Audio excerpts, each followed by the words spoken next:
হজ ফরজ হওয়ার পর যদি ইচ্ছাকৃত হজ না করে তাহলে কি শাস্তি হবে? নবী করিম সাল্লাল্লাহু আলাইহি ওয়াসাল্লাম বলেছেন, তোমাদের কারো হজ ফরজ হলে হজ করে ফেলো, দেরি করবা না। কারণ দেরি করলে এমন কিছু ঘটনা ঘটতে পারে, এমন কোনো ঘটনা ঘটতে পারে যেই ঘটনার ফলে তুমি হজ করতে পারবা না। এই জন্য ওই অসময় আসার আগে আগে হজ করে ফেলো। যারা হজ বিলম্ব করেছেন তারা অন্যায় করেছেন। হজ ফরজ হয়ে গেলে সাথে সাথে করে ফেলতে হয়। আমাদের দেশে মানুষ হজ সাথে সাথে করে না কেন জানেন? কারণ অনেকে মনে করে যে হজ করে ফেললে আর আকাম কুকাম করা যায় না। এত জোয়ান বয়সে হজ করে তাহলে মুসিবত, অনেক এখন আকাম কুকাম বাকি আছে, এগুলো এত সকাল বন্ধ করে দিলে কেমনে হবে? আমি বলি, ভাই কোন হুজুর আপনার এই মাসালা দিছে যে হজ করলে আর আকাম কুকাম করা যায় না? কে বলছে? কোথায় পাইছে হজ করলে আকাম কুকাম করা যায় না? ফালতু কথা এটা। হজ করলে আকাম কুকাম করা যায় না এ কথা নাই কোথাও। আপনি হজ করার আগেও আকাম কুকাম করবেন না, হজ করা ছাড়াও করবেন না, ঠিক না ভাই? ঠিক।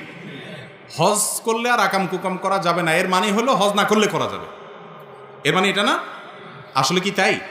হজ না করলে কি অপকর্ম করা যাবে, খারাপ কাজ করা যাবে, হারাম কাজ করা যাবে? সর্বাবস্থায় হারাম কাজ থেকে বেঁচে থাকতে হবে। আবার অনেকে মনে করে কি, ওই যে হজের ব্যাপারে একটা হাদিস আসছে, যে ব্যক্তি হজ করছে, মান হাজ্জা ফালাম ইয়ারফুস ওয়ালাম ইয়াফসুক রাজা কায়াউমি ওয়ালাদাতহু উম্মু, যে ব্যক্তি হজ করলো, ভালোভাবে হজ করলো, হজ করে ফিরে আসলো, সে মায়ের পেট থেকে ভূমিষ্ঠ হওয়া সন্তানের মতো আসলো।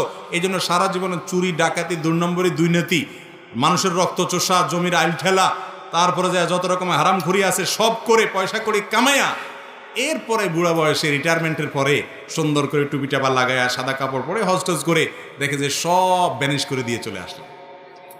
এত সোজা? ভাইরা মা, এটা ভুল ধারণা। তাহলে ওই যে হাদিসে আসছে হজ করলে নিষ্পাপ হয়ে যায়, তার মানে কি?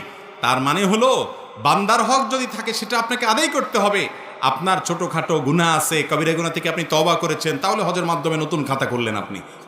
কিন্তু মানুষের হক নষ্ট করেছেন বা বড় কোনো অপরাধ করেছেন, তওবা করেন নাই, সেগুলো কি হবে না? হজের মাধ্যমে মাফ হবে না।